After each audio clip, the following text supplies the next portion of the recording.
지금 삼성전자이닉스가 내년 실적 기준으로 어제까지 봤을 때가 3.5배, 하이닉스가 4배밖에 안 되거든요. 정말 뭐 말도 안 되는 밸류에이션이죠. 지금 3배, 4배 받는다는 건 너무나 이제 과할 정도로 평가된 거 아니에요. 이게 워낙 단계 폭락하다 보니까 그런 것들까지 염두에 두면서 외국인들이 이제 공격적으로 매수에 나서면서 일단 시장은 좀 급격하게 반등했고, 본격적인 상승이라기보다는 단기적인 폭락 후에 저점을 좀 지지하면서 이런 좋은 이벤트가 나오면서 시장이 일단 회복되는 좀 그런 과정에 있다라고 생각을 하고 있습니다.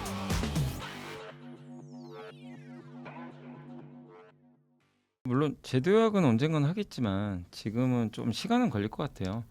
일단 단기간에 워낙 낙폭이 컸고 반도체에 대한 소음이 좀 되게 많았죠. 근데 이제 미국 증시에서도 다행히 좀 반도체 기업들의 주가가 좀 올라왔고, 거기다 좀 오늘 가장 큰 영향을 준 거는 저는 미국의 물가가 좀 급락한 거. 미국 소비자 물가가 예상보다 굉장히 낮게 나왔죠. 낮게 나오니까 이제 어떻게 됩니까? 이번 달에 금리 인상 할 거라는 우려가 좀 컸는데 인상 확률이 확 떨어져 버렸어요. 금리 인상을 안 한다면 시장은 이거 생각보다 좀 여기서 버티겠구나, 이렇게 좀 생각을 했던 것 같고, 특히 이제 외국인들이 이제 어제도 사고 오늘도 이제 대량 매수를 좀 해줬는데, 최근에 어쨌든 이제 금리 인상에 대한 우려가 좀 컸지만 그게 해소가 되면 미국의 달러는 좀 약해질 거고 원화가 강세로 가겠죠. 실제로 지금 환율이 1,480원대까지 급락했어요. 그러니까 이건 외국인들한테는 되게 좋은 소식이죠. 환차 손이 아니라 이거 이제 오히려 환율로 인한 이익을 또 얻을 수도 있다 보니까 심리적으로도 외국인한테 좋게 또 작용을 했던 것 같습니다. 그리고 PER 기준으로 지금 삼성전자이닉스가 내년 실적 기준으로 어제까지 봤을 때가 3.5배, 하이닉스가 4배밖에 안 되거든요. 정말 뭐 말도 안 되는 밸류에이션이죠. 지금 3배, 4배 받는다는 건 너무나 이제 과할 정도로 저평가된 거 아닌가. 이게 워낙 단계 폭락하다 보니까 그런 것들까지 염두에 두면서 외국인들이 이제 공격적으로 매수에 나서면서 일단 시장은 좀 급격하게 반등했고, 이거랑 비슷했던 사례가 작년 11월에 주식시장이 한번 폭락한 적이 있거든요. 4,200 갔다 3,800까지. 그때 좀 우려됐던 게 금리 인상 우려가 좀 있었거든요. 근데 당시에 그 미국의 연준 위원들이 금리 인상까지는 좀 너무 앞서간 것 같다. 예. 금리 인상을 뭐 굳이 지금 고민할 필요는 없는 것 같다, 이런 이제 발언들이 나오면서 주가가 또 레벨업 한 적이 있거든요. 약간 좀 비슷하죠, 지금 상황도. 그래서 지금 시장은 일단 뭐 본격적인 상승이라기보다는 단기적인 폭락 후에 저점을 좀 지지하면서 이런 좋은 이벤트가 나오면서 시장이 일단 회복되는 좀 그런 과정에 있다라고 생각을 하고 있습니다. 일단 이제 너무 다들 빠졌잖아요. 단기간에 뭐 반토막도 수두룩하니까. 그래서 이제 말씀하신 대로 초기에는 이제 다 급등을 하죠. 오늘이 그걸 좀 보여줬고, 다만 이제 시간이 갈수록 주가가 계속 오르는 기업과 아닌 기업은 좀 차별화가 되겠죠. 근데 그 기준점은 저도 실적이 아닌가 싶고, 근데 그동안의 과정을 보면 오를 때는 반도체만 오르고 빠질 땐 다 빠지고 막 이런 게 좀 많았는데, 일단 이제 반도체로만 쏠리면 좀 어느 정도 완화는 될 것 같아요. 특히 왜냐하면 특히 지금 미국 시장에서도 반도체가 최근에 좀 변동성을 보이는 과정에서 뭐 산업재라든가 금융, 헬스케어 이렇게 순환매가 돌고 있거든요. 그리고 보통 이렇게 금리가 떨어지면 성장주라고 그러죠. 바이오나 뭐 2차 전지나 이런 기업들한테는 좀 모멘텀이 될 수가 있죠. 금리에 대한 부담이 있었으니까. 근데 일단 이제 미국도 금리 인상 우려가 해소가 됐기 때문에 이걸 종합한다면 반도체가 일정 부분 비중은 차지하겠지만 극도의 반도체 쏠림보다는 일정 부분 이제 완화되는, 분산이 되는 그런 모습이 나올 것 같고, 그 분산에서 선택받는 업종은 당연히 2분기나 올해 하반기에 실적이 좋은 뭐 예를 들면 이제 화장품이라든가 또 최근에 전력기기라든가 뭐 이런 업종들 실적 뭐 좋다고 하니까 그런 실적이 좋은 업종으로 좀 선별해서 좀 이렇게 분산되는 그런 모습이 나올 것 같고, 실적이 그렇게 좀 좋지 않은 기업들은 뭐 단기 반등은 하더라도 다시 한번 좀 주가가 지지부진한 모습을 보일 걸로 예상은 일단 하고 있습니다. 포트폴리오 관점에서는 상반기가 너무 쏠렸다면 반도체가 일정 부분은 좀 분산할 필요는 있어요. 왜냐하면 이제 하반기에는 조금 이게 그 집중되는 강도가 좀 약해지지 않겠냐, 개인적으로 그렇게 보고 있지만, 그래도 우리가 흔히 이제 포트폴리오 구성할 때 이렇게 동그란 원을 그리면 저는 절반 정도는 코어, 그러니까 핵심 자산에 비중을 넣어야 된다, 이렇게 생각하고 있고, 이 지금이 강세장이라고 인정을 하신다면 끝도 결국 모든 것을 결정하는 건 반도체거든요. 반도체가 끝나면 시장도 끝나기 때문에 반도체에 대한 일정한 비중은 반드시 들어가야 돼요. 그러니까 오히려 저는 이렇게 생각합니다. 반도체가 내가 너무 많다. 뭐 예를 들면 어떤 분은 막 70% 80% 갖고 있는 분들 있잖아요. 이런 분들은 좀 줄여서 절반 이하로 낮춰야죠. 그러니까 제가 생각하는 반도체는 최대한 반 정도, 한 50까지는 괜찮은데 그 이상의 비중이 있다면 조금 그걸 줄여서 뭐 금융주든 뭐 조선주든 전력기기든 약간 분산하시면 되겠고, 근데 아예 반도체가 없는 분들도 분명히 있어요. 아니면 너무 적거나 20%. 그래서 그런 분들은 반도체를 늘려야 돼요. 오히려 다른 걸 줄여서라도.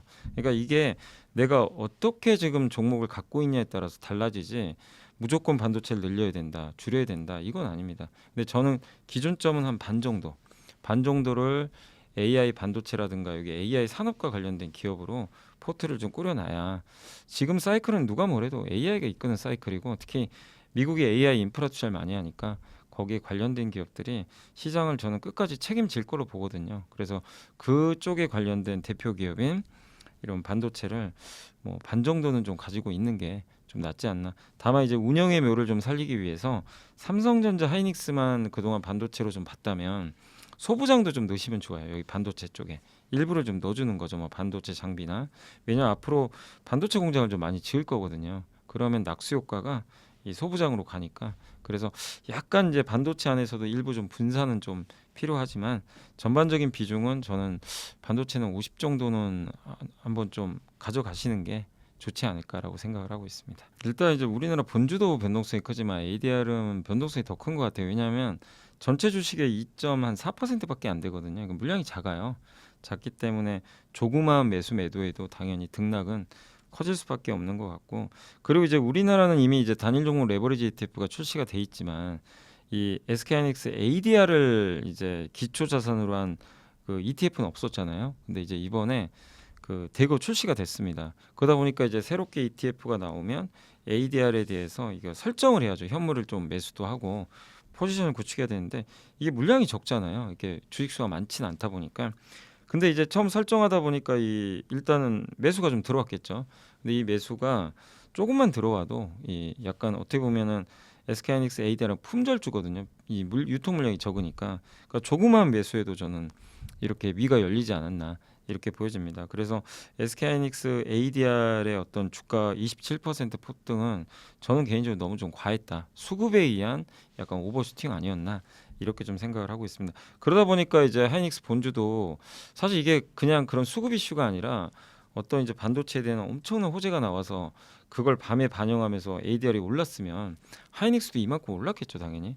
근데 오늘 하이닉스가 8% 정도 올랐으면 많이 올랐지만 ADR보다 한참 못 미치잖아요. 그 이유는 ADR에 대한 어떤 수급 이슈로 올랐다는 걸 시장이 좀 인지를 한 거죠. 그래서 오늘 레버리지, 옵션 뭐 이런 것들이 많이 출시가 된 것 같아요. 그래서 이건 수급에 의한 상승은 결국엔 오래가지 않고, 제가 아까 좀 확인해 보니까 시간의 거래에서는 지금 ADR이 주가가 폭락하고 있습니다. 폭락은 좀 그렇고 한 6% 지금 급락하고 있어요. 결국 어제 좀 너무 오버했다는 거죠. 예, 주가가. 그래서 약간 되돌리는 지금 하락이 좀 나오니까, 예, 그런 걸 생각한다면 하이닉스가 이 정도 오른 거는 뭐 그게 덜 올랐다라고 저는 보진 않고요.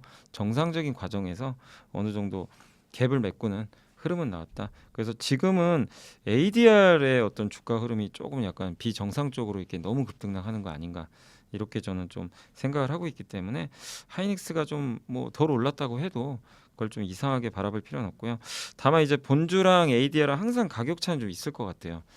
이제 대만의 TSMC가 본주랑 이제 미국 ADR 비교해 보면 가격 차가 15에서 한 20% 나더라고요.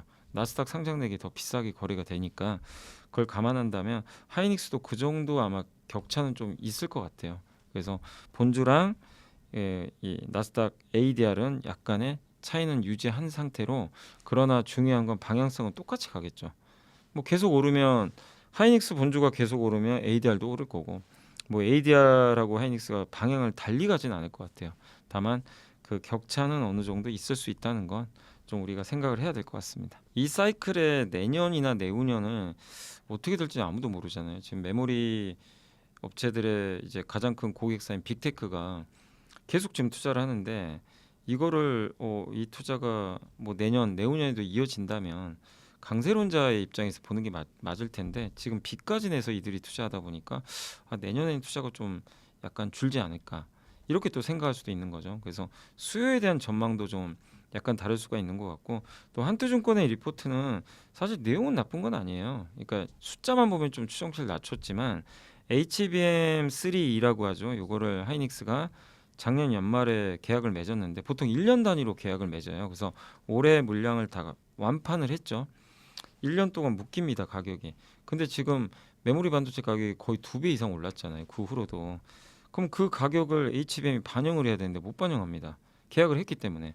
이 비중이 삼성은 낮은데 하이닉스는 되게 높아요. 그러니까 이 반도체 가격 상승의 수혜를 삼성보다 덜 받게 되는 거죠. 이것 때문에 약간 추정치를 낮춘 거거든요. 근데 이거 조삼모사 아닙니까? 결국엔 HBM3는 그렇지만 이제 올해 하반기에 HBM4가 나와요. HBM4는 올라간 가격을 그대로 반영하겠죠. 최소한 70% 이상 가격 오를 거라고 전망들이 나오는데 결국엔 작년에 그 계약 맺은 것 때문에 지금 반영을 못해서 그런 거지.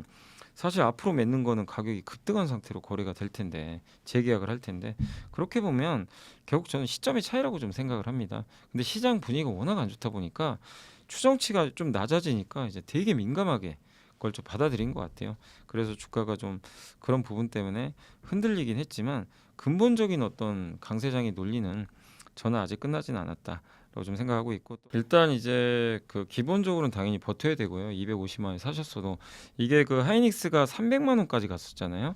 300 갔다가 170만 원까지 폭락을 했다가 다시 210만 원대 이제 요 근처로 이제 어렵게 좀 회복이 됐는데 일단 아까 말씀드린 대로 내가 일단 이런 반도체 강세론에 동의를 하신다면 250만 원에 사셨건 60만 원에 사셨건 중요하지 않고 기본적으로 끌고 가야 되겠죠.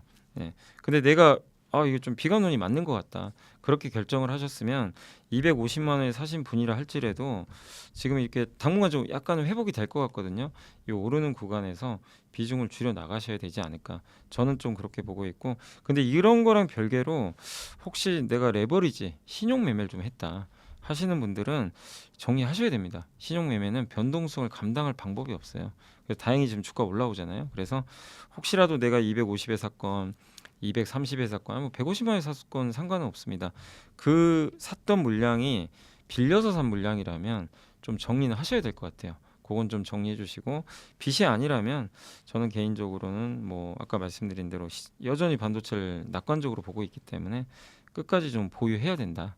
라는 말씀을 좀 드리고 싶습니다. 이번에 이제 전고점 찍었던 게 저는 고점으로 안 봐요. 이번 사이클이 아직 안 끝났다고 저는 생각을 하고 있고 그 사이클에선 저는 이번 사이클은 PR 10배는 봐야 된다고 보거든요. PR 10배 기준으로는 아까 말씀드린 삼성전자가 45만 원 정도 나오고 SK하이닉스가는 한 10배 찍고 왔어요. 실제 301만 원, 305만 원 나오더라고요. 이번에 301만 원 찍었는데 근데 하이닉스는 왜 찍었냐면 ADR 상장 때문에 혼자 그냥 독주했어요. 갑자기 그 이벤트가 끝나서 이제 급락한 한 건데 그래서 하이닉스는 어쨌든 한 번 찍었고 삼성은 아직 못 찍었다고 저는 생각하거든요. 그래서 저는 어쨌든 두 기업 다 다시 PR 10배 도전할 수 있다고 저는 생각을 하기 때문에 다시 한번 정고점은 저는 한번 도전하지 않겠냐. 속도는 좀 느릴 거예요. 상반기보다는 좀 완만하게 가면서 이렇게 좀 그 10배까지는 좀 한번 터치하러 가지 않겠냐. 삼성전자가 고점이 38이잖아요. 그래서 삼성전자가 조금 더 이제 가는 거는 뭐 저는 부담은 없을 것으로 이렇게 이번에 PR 10배까지는 아직 못 갔기 때문에 삼성이 전고점 돌파하는 거는 저는 그렇게 어렵진 않을 걸로 예상을 하고 있습니다.